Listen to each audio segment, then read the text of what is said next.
What was your most successful project so far? How do you measure success then? So far, I worked on the A9 in the Netherlands, which is a highway project. It's yet a highway now with 2 lanes both sides. And we graduated up to 2 times 4 lanes. So we started that project 10 years ago. And we're still working on it because we started with the design phase and now we're actually in the realization phase. And it's a successful project because there are a few things I measure success on. Like, is my client satisfied? Well, since we're working on this project for 10 years, I think they are, and they actually say to us they are. Are my people satisfied? So do they like working on this project? Do they learn enough? Do they develop their skills? Which is the case, and I can illustrate that later on. And the last thing for a commercial party like ours is that we make money. We don't have to make a lot of money, but we do have to make money to keep existing. How did you actually make the project successful? Well, it's one of the most important things is that we took the time to get to know our client well. And we tried to figure out what language would suit the way we would like to work together. So we actually invented some terms. So we should discuss what did we mean with that terms.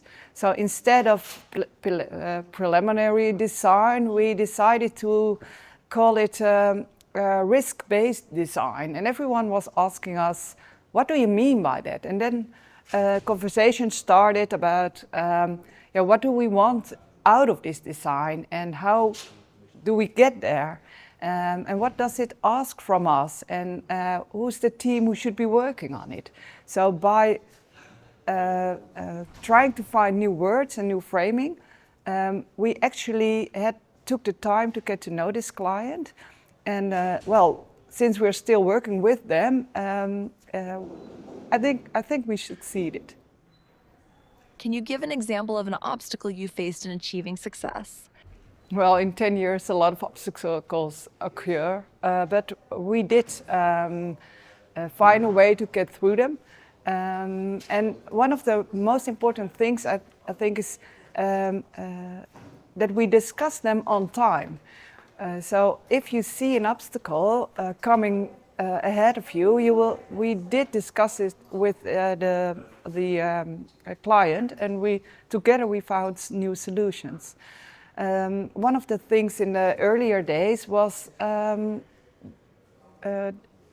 well, we would like to have 2 times 4 lanes instead of 2 times 3 lanes, which was the original plan. And now we took the time to think, well, why do we want this, and how do we argument this? And we made a report out of it, which was never done before, in which we took the time to see which of the design is we should make now without any financial failure later on. So parts of the design we could do later on without any extra costs. So we didn't do them yet because of the no regret of these elements.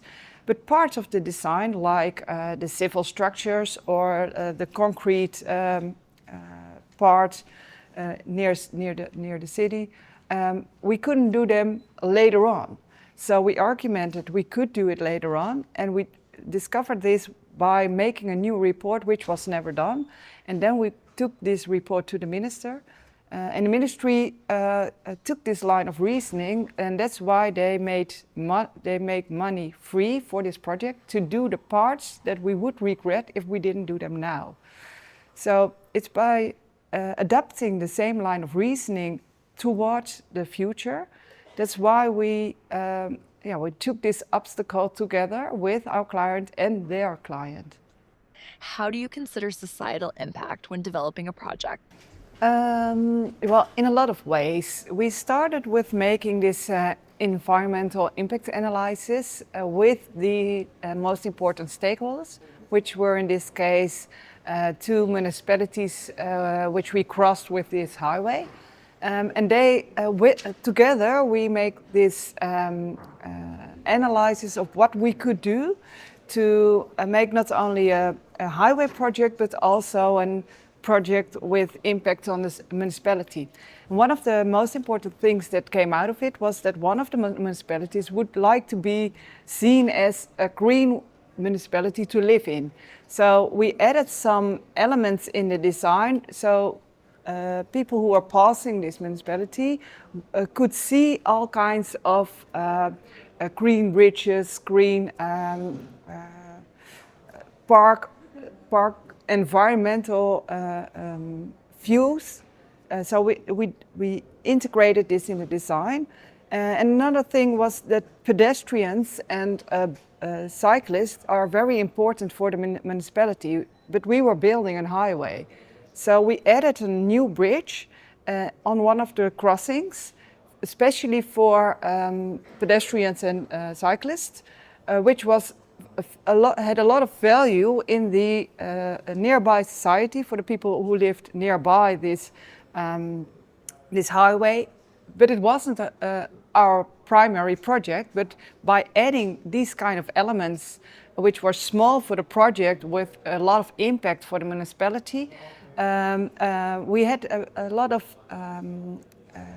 support from the municipality to make this a real successful project. So when we were showing our project to the municipality and all the people could take a look before it was permitted, we had a very proud